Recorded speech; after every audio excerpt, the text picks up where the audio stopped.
America. What comes to your mind when you hear the word America? Now, all around the country, when people hear the word America, their minds are instantly filled with these grand ideas. Ideas like bravery, like freedom, like revolution.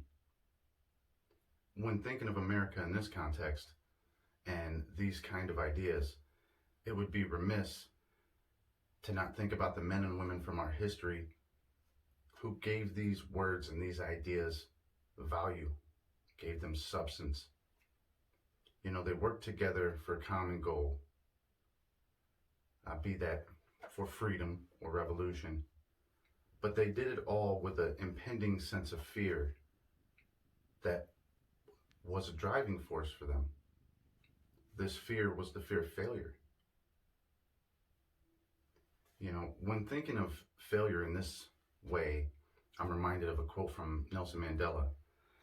And he says, "I learned that courage is not the absence of fear, but the triumph over it. And the brave man is not he who does not feel afraid, but he who overcomes that fear."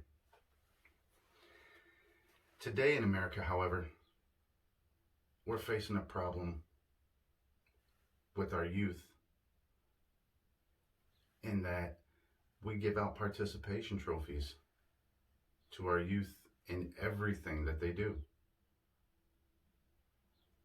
This not only eliminates that sense of fear of failure, it also takes away these driving forces like bravery, like tenacity, like teamwork.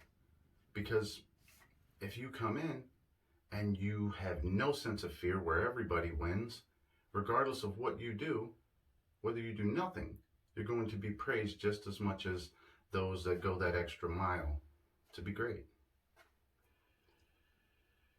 I propose that we do away with participation trophies in all of our schools nationwide.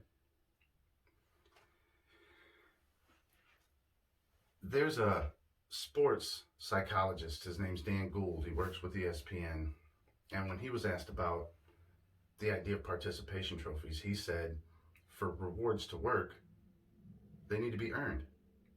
And I agree with this. How can you be proud of this thing that you were given when you know that you did nothing to deserve it?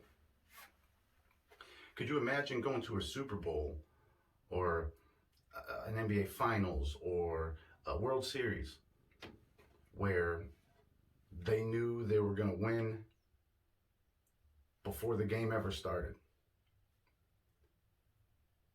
That essentially takes away your Kobe Bryants, your Brett Favres, your Sammy Sosas, because nobody wants to go that extra mile to be great, because we're all going to win.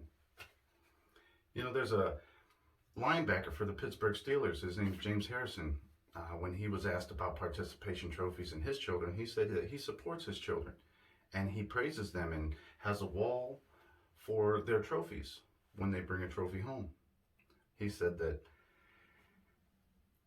his children brought 2 trophies home one day, and when he asked how they got them, they said, "I don't know, they were just handing them out." So he asked his children to take them back.